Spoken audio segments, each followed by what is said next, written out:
Another day, another Mazda ND3 comparison. Today we're comparing a high budget ND3 Club RF build against a much lower budget ND3 Club non-RF build.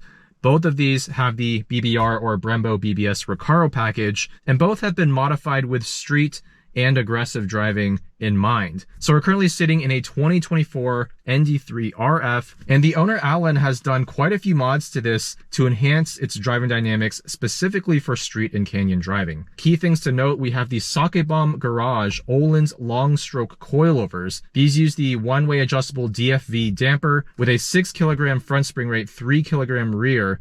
Also, we have a bunch of chassis stiffening mods, including Cusco front and rear sway bars, front and rear strut tower bars, and a power underbrace. For wheels and tires, we've got Volk ZE40s. They're 17x8 all around, wrapped in 225/40/17 Continental ExtremeContact Force tires. He wanted that lower profile sidewall to give this car effectively shorter gearing. For sound, we've also got a Racingbeat midpipe, an ND1 muffler, which is lighter and louder than the ND3 and ND2. Total cost of mods for this car, if you were to buy everything at retail price, would be somewhere in the $8,000 to $9,000 range. So let's drive this first and then compare it to that ND3 that's owned by Kevin from the Jabal and Cars YouTube channel.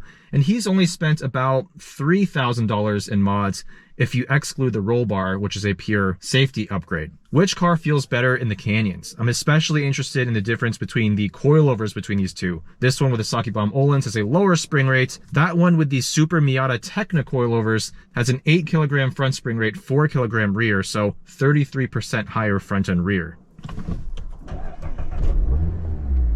So we're powered by a 2-liter inline 4-cylinder naturally aspirated 181 horsepower, 151 pound-feet of torque.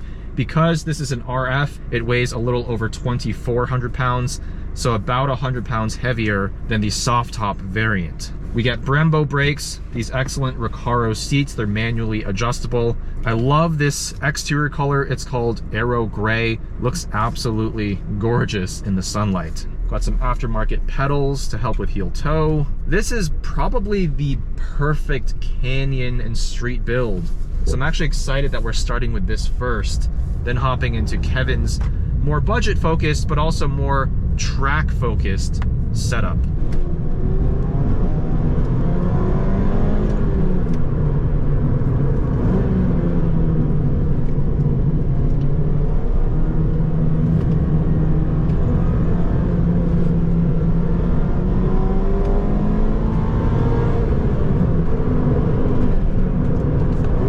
The exhaust is still pretty quiet with just an ND1 muffler and a Racingbeat midpipe. Oh yeah. I think all of the chassis bracing and the sway bars and such have really helped this car just feel more solid in the corners. There's less flex.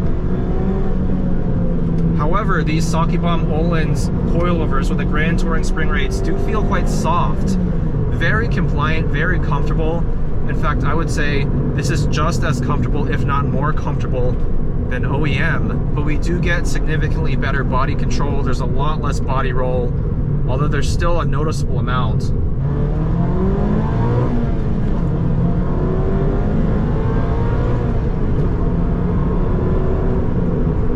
Lots of road noise here. I think part of that could be due to these Continental tires.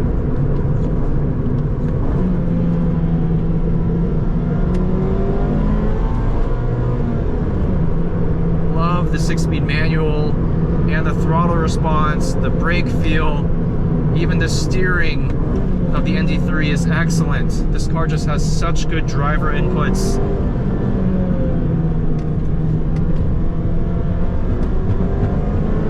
Oh yeah. And on throttle, this car is actually quite tail happy despite not having a lot of power. And because it's so light and the suspension is relatively soft, you can really play with the weight transfer in this car. It has low limits and it's approachable. That's what makes the Miata so fun, even in stock form. But with this set of mods to make it just that little bit stiffer, a little bit sharper, a little bit more responsive, it's really a nice improvement. And I maintain that as of now, this is the best Canyon ND3 I've ever driven.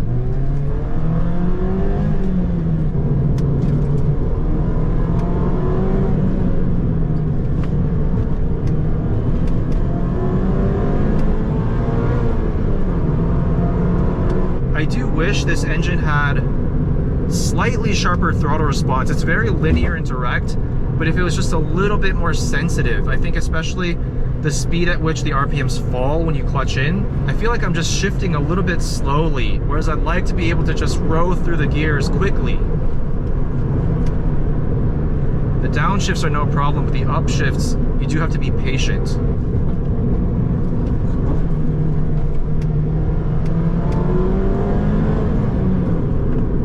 Yeah, there is some roll in the corner still. It's not a super hunkered down, flat cornering machine. Feels like it could have come from the factory like this. It's very much OEM plus in that regard.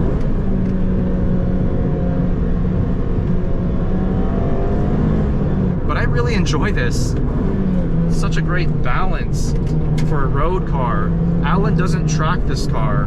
This is meant to be a fun canyon car and a great daily, and that's what it is. But if I'm being perfectly honest, I would like this car to have slightly sharper responses. And that's where Kevin's car comes into play.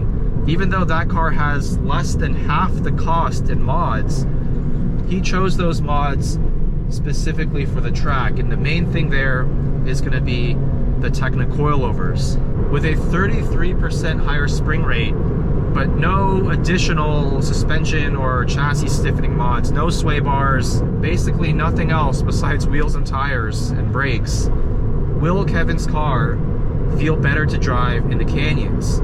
These Sakebomb Ohlins cost a little over $3,000 retail, I believe. Kevin's Tecna coilovers cost only about $1,800.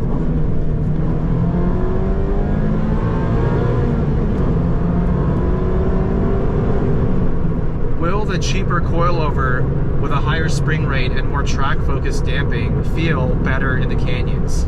That's the question I'm most interested in exploring. But look at the way these Ohlins just soaked up that big bump. So impressive. I can see why Sakebomb Ohlins Grand Touring are the gold standard for the platforms that actually offer it. And in fact, that's exactly why I have the Sakebomb Grand Touring Ohlins on my 91 NSX, not this NC1, which by the time this video is released, you guys will have already seen my first couple videos on that car, but I digress. Now it's time to hop into Kevin's ND3 with a $3,000 to $4,000 mod budget and see how it compares. All right, we're now in Kevin's ND3 Club with the Brembo BBS Recaro package and some basic track-focused mods. The Supermiata Tecna coilovers with these sport springs. He also has an alignment from Trackspec Autosports, 2 degrees of camber in the front, 1.8 in the back. Miataspeed stainless steel brake lines, G-lock pads, R10 front, R8 rear, and for wheels and tires, we're running 17x8 Konig Hypergrams with Falken RT615K plus tires. And these are a 215 section width, 40 profile. So the MSRP on this car in 2024 was around $39,000. I believe the RF version was a few $1,000s more, so well into the 40s. Kevin also installed an aftermarket steering wheel. It maintains the airbag and the buttons, but the diameter is now quite a bit smaller, although the rim is quite thick but also quite squishy. I do wish it was a little bit firmer. I do really like how Alan's car looks though, especially with the ZE40s.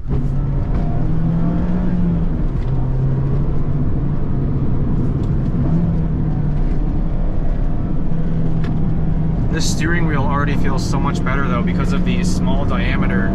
The stock wheel just feels way too big for such a small and lightweight sports car.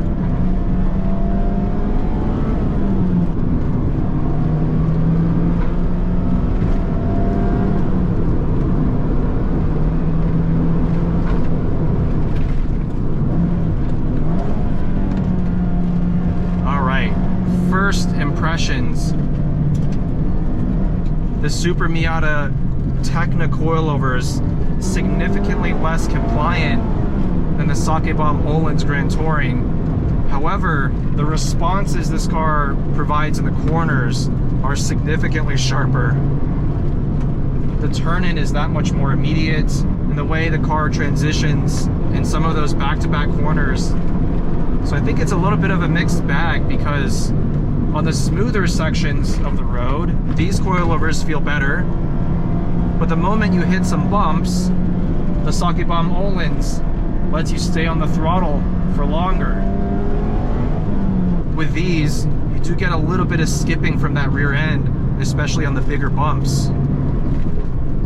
Oh, like right there, a couple of extra bounces.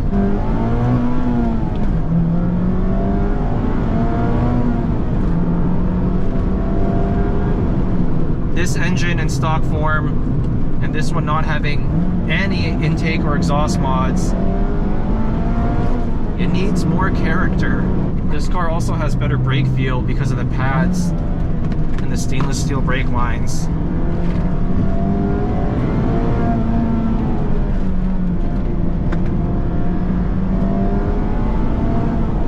Just a couple of ND3 Miatas on a twisty canyon road on a nice sunny day.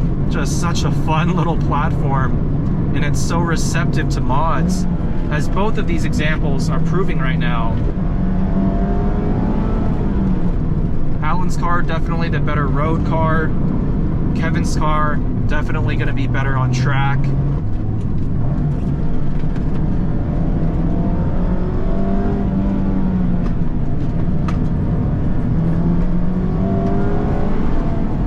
Modestly powered, modestly grippy, but so much fun to drive. And the ND3 steering is a high point of the car. It's not full of feedback in terms of road texture, but the load up behavior, the on-center feel. I've said it countless times, but I'll say it again. It's the best out of any ND generation Miata. Potentially out of any generation Miata, period. Now with the soft top versus that RF, this car definitely has more squeaks and rattles from the interior. Do I feel the overall lighter weight though? On a canyon road, no. I'd be lying if I told you I could feel any sort of significant difference here. The difference in mods is far more noticeable than a 100-pound weight difference when you're talking about 7/10ths driving. Some of the complaints I have with Alan's car also apply here. The throttle response, while good, while very predictable, could be more sensitive, especially the way the RPMs fall when you clutch in.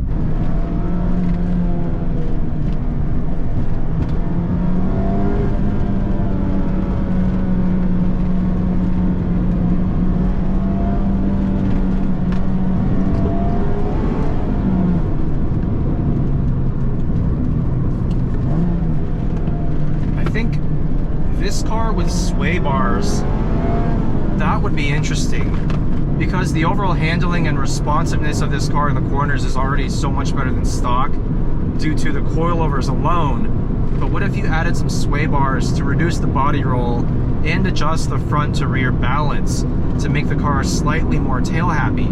That might be perfect.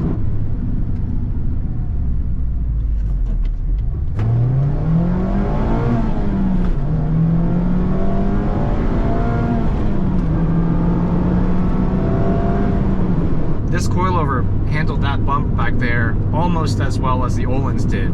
But overall, the difference in comfort and compliance is pretty significant. The Sakebomb Ohlins Grand Touring is definitely a much more overall daily friendly setup. But at the end of the day, moral of the story here is that the ND platform in general has a plethora of different options, from suspension, bolt-ons, exhaust, brakes, wheels and tires, other exterior mods. There's so many ways to build the perfect Miata, and I think the way that Alan and Kevin have modified theirs suit their particular use cases very well. Personally, I'd like to see Kevin take this build a little bit further. Sway bars, maybe some wider rubber, wider wheels, and this car would be a real track weapon. Eventually, maybe some aero would be nice as well. Let me know what you think about this comparison. How would you build your perfect ND3 Miata. Thank you for watching, and I'll see you in the next video.